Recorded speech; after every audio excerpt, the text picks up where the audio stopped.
Assalamualaikum warahmatullahi wabarakatuh. Selamat pagi semuanya. Waalaikumsalam Waalaikumsalam, Bu. warahmatullahi wabarakatuh. Selamat pagi, Bu. Waalaikumsalam. Selamat pagi juga, Bu. Apa kabar semuanya?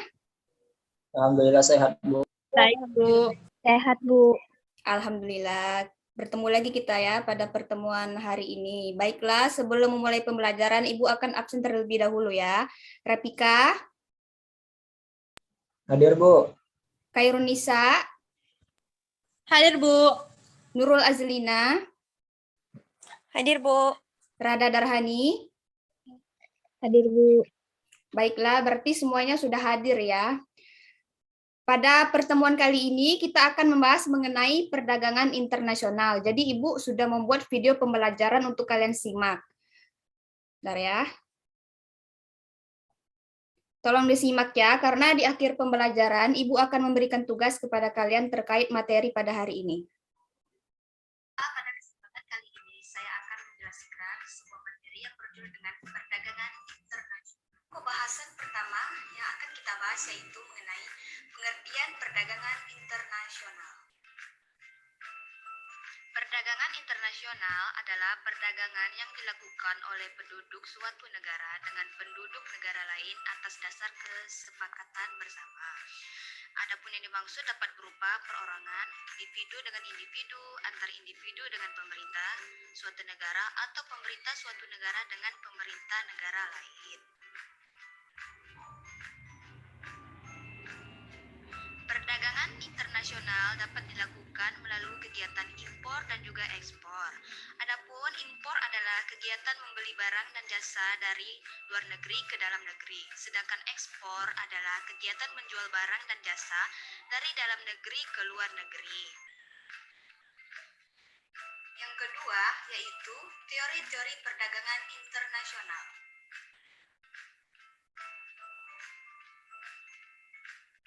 Teori perdagangan internasional yang pertama yaitu adalah model Ricardian.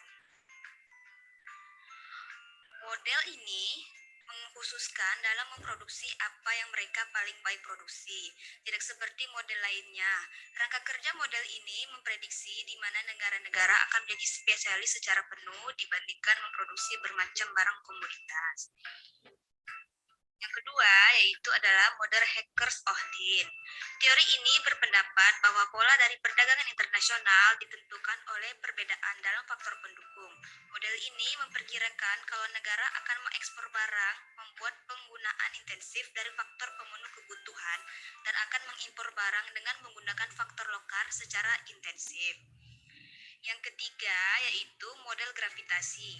Pada dasarnya, bentuk teori model ini menerka perdagangan berdasarkan jarak antar negara dan interaksi antar negara dalam ukuran ekonominya. Pokok bahasan yang ketiga yaitu kita akan bahas mengenai sebab-sebab terjadinya perdagangan internasional. Sebab-sebab terjadinya perdagangan internasional terbagi menjadi 5. Yang pertama yaitu revolusi informasi dan transportasi ditandai dengan berkembangnya era informasi teknologi, pemakaian sistem berbasis komputer, serta kemajuan dalam bidang informasi, penggunaan satelit, serta pemrosesan data, dan berkembangnya peralatan komunikasi, serta masih banyak yang lainnya. Yang kedua yaitu interdependensi kebutuhan. Masing-masing negara memiliki keunggulan serta kelebihan di masing-masing aspek. Bila ditinjau dari sumber daya alam, manusia, serta teknologi, kesemuanya itu akan berdampak pada ketergantungan antara negara satu dengan negara yang lainnya. Yang ketiga yaitu liberalisasi ekonomi. Kebebasan dalam melakukan transaksi serta melakukan kerjasama memiliki implikasi bahwa masing-masing negara akan mencari peluang dengan berinteraksi melalui perdagangan antar negara. Yang keempat yaitu asas keunggulan komparatif. Keunikan suatu negara tercermin dari apa yang dimiliki oleh negara tersebut yang tidak dimiliki oleh negara lain. Hal ini akan membuat negara memiliki keunggulan yang dapat diandalkan sebagai sumber pendapatan bagi negara tersebut. Dan yang terakhir yaitu kebutuhan devisa. devisa. Perdagangan internasional juga dipengaruhi oleh faktor kebutuhan akan devisa suatu negara. Dalam memenuhi segala kebutuhannya, setiap negara harus memiliki cadangan devisa yang digunakan dalam melakukan pembangunan. Salah satu sumber devisa adalah pemasukan dari perdagangan internasional. Ya, untuk pokok pembahasan yang keempat, yaitu kita akan membahas mengenai kebijakan-kebijakan apa saja yang ada pada perdagangan internasional. Kebijakan perdagangan internasional adalah keseluruhan tindakan pemerintah suatu negara yang bertujuan untuk meningkatkan laju pertumbuhan ekonomi, meningkatkan pendapatan negaranya dengan melalui kegiatan yang mendorong ekspor dan mengatur ataupun mengendalikan impor.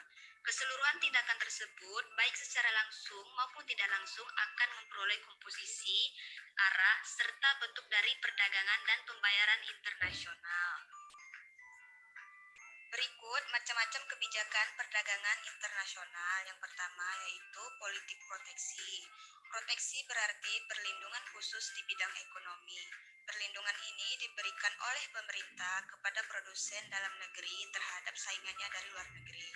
Bentuk-bentuk proteksi yang dapat dijalankan suatu negara antara lain larangan impor, tarif impor, kuota, subsidi, dan juga premi. Dan yang kedua yaitu kebijakan perdagangan yang kedua yaitu politik perdagangan bebas. Kebijakan perdagangan bebas adalah kebijakan dalam perdagangan internasional untuk menghilangkan hambatan-hambatan dalam perdagangan internasional. Penentuan dan penetapan harga diserahkan bebas. Itu hanya berlaku bagi negara anggota yang tergabung dalam kelompok perdagangan yang bebas tersebut. Dan yang ketiga yaitu politik dumping.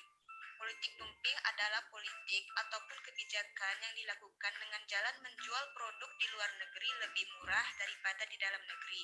Kebijakan dumping ini bertujuan untuk meningkatkan daya saing serta memperluas pasar.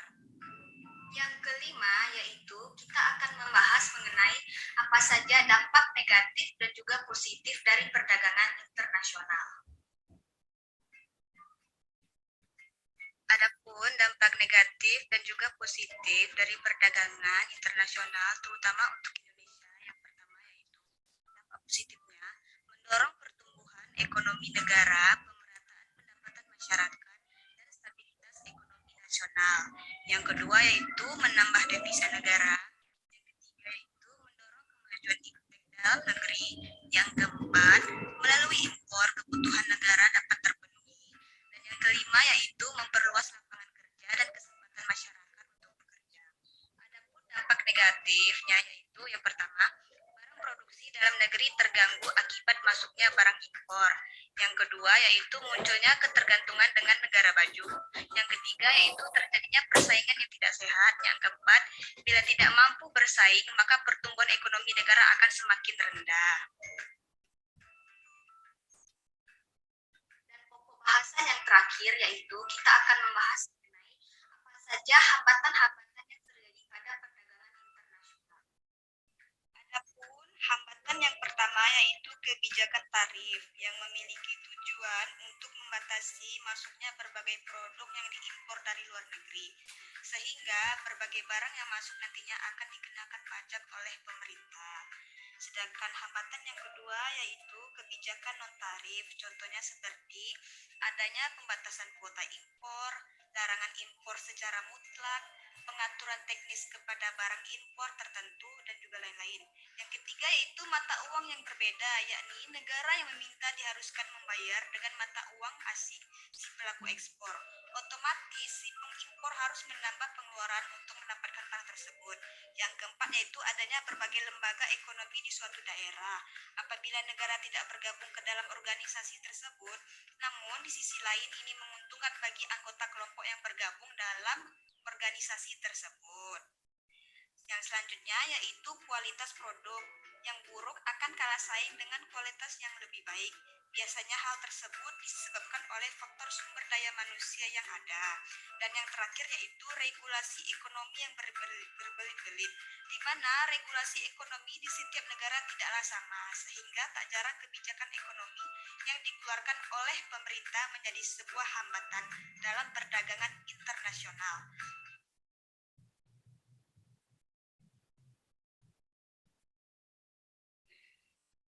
Baiklah.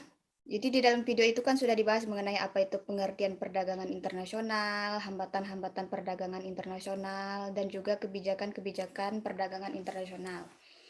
Ibu ingin dengar nih salah satu pendapat dari kalian semua, menarik kesimpulan dari hasil dari video tadi.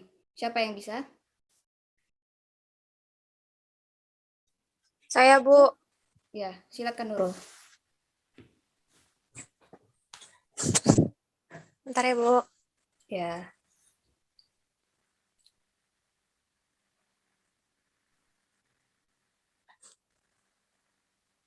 Jadi, sebagaimana diketahui bahwa setiap negara atau suatu bangsa pasti memiliki kekurangan dalam memenuhi kebutuhan masyarakatnya, seperti salah satunya adalah komputer dan alat digital, mobil, dan sebagaimananya. Tidak dapat terbayangkan jika barang-barang tersebut tidak ada di negara Indonesia, tentunya pertumbuhan dan perkembangan ekonomi tidak akan meningkat. Nah, perdagangan internasional merupakan media dan akses untuk dapat menjalin kerjasama dalam memenuhi kebutuhan bangsa dan negara. Sebagaimana definisi sederhana tentang perdagangan internasional adalah suatu kegiatan atau proses aktivitas ekspor dan impor antar negara. Nah, dengan begitu, ekspor adalah proses menjual atau mengirim suatu barang ke luar negeri, sedangkan impor adalah suatu proses atau kegiatan luar negeri. Gitu, Bu. Bagus.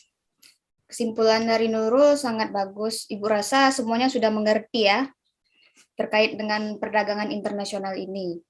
Selanjutnya itu kita masuk pada sesi tanya jawab. Ibu, adakah ingin bertanya? Saya, Bu. Ya, Kak Yurunisa dipersilakan. Pertanyaan saya seperti ini, Bu. Bagaimana cara untuk mengantisipasi adanya dampak negatif perdagangan internasional, Bu? Langsung aja ya ini Ibu jawab ya. Jadi adapun cara untuk mengantisipasi adanya dampak negatif perdagangan internasional bagi perekonomian Indonesia ini, yang pertama yaitu dengan meningkatkan profesionalisme sumber daya manusia melalui sistem pendidikan nasional. Yang kedua yaitu meningkatkan efisiensi pengelolaan sumber-sumber ekonomi. Yang ketiga yaitu dengan meningkatkan ilmu pengetahuan teknologi baik di bidang produksi, informasi, komunikasi, dan juga transportasi. Yang keempat yaitu ikut secara aktif dalam forum-forum kerjasama ekonomi dan memanfaatkannya bagi kepentingan kemajuan bangsa. Yang selanjutnya yaitu dengan melakukan penyempurnaan lebih lanjut dalam rangka deregulasi dan juga debirokrasi di segala bidang secara efektif dan juga efisien. Dan yang terakhir yaitu dengan pembangunan moral bangsa dengan menanamkan solidaritas sosial dan nasionalisme yang kuat di bidang politik dan juga ekonomi. Baik, Bu. Terima kasih. Baik, terima kasih kembali ya, Kak Irunisa. Tadi kan udah ada yang bertanya nih ya, sekarang gantian ya, Ibu lagi yang bertanya. Coba Rapika ya. Rapika, Ibu ingin bertanya nih, menurut pendapat Rapika, apa sih dampak negatif dari perdagangan internasional ini bagi perekonomian Indonesia itu sendiri? Baik Bu, saya langsung jawab. Kalau dampak negatif dari perdagangan internasional ini, apabila negara tidak memiliki keunggulan komparatif dan keunggulan bersaing, negara akan menjadi sasaran penjual dan kebanjiran barang dan jasa dari negara lain. Nah, sehingga impor akan meningkat dan akan mengurangi cadangan devisa negara. Yang pertama. Nah, yang keduanya apa, Bu? Yang kedua, masuknya produk barang dan jasa secara bebas di dalam negeri ini akan mengancam kelangsungan industri dalam negeri untuk mengurangi produktivitasnya sehingga kesempatan kerja itu akan menjadi berkurang. Nah, yang ketiga, masuknya pengaruh budaya asing yang bertentangan dengan kepribadian bangsa akan mengancam generasi muda dan moral bangsa Indonesia. Dan yang terakhir itu ada tingginya semangat untuk mencapai efisiensi dan profit motif cenderung menurun atau hilangnya solidaritas sosial dan nasionalisme. Itu Bu jawabannya Bu. Baik, terima kasih kepada Repika. Jawabannya sangat bagus ya. Jadi emang pada saat ini tidak ada satu negara pun yang berada dalam kondisi autarki ataupun negara yang terisolasi tanpa adanya hubungan ekonomi dengan negara lain. Hal ini disebabkan karena tidak ada negara yang bisa memenuhi kebutuhannya secara sendiri. Baiklah, Ibu rasa dari penjelasan video tadi sudah jelas, dan dari teman-temannya yang sudah berpendapat juga, dari Nurul Azlina yang telah menyimpulkan ya dari video pembelajaran tersebut, Ibu rasa semuanya sudah cukup jelas. Dan untuk tugas, Ibu ingin Ananda semua meresum dari video pembelajaran tersebut. Lalu dikirim ke Gmail Ibu ya, paling lambat jam 12 malam. Oke? Iya, Bu. Oke, Bu. Baiklah, kita cukupkan saja pertemuan kita pada hari ini. Apabila ada kekurangan, Ibu mohon maaf ya dalam penyampaian materi ataupun sebagainya. Sekian, terima kasih. Assalamualaikum warahmatullahi wabarakatuh. Waalaikumsalam warahmatullahi wabarakatuh.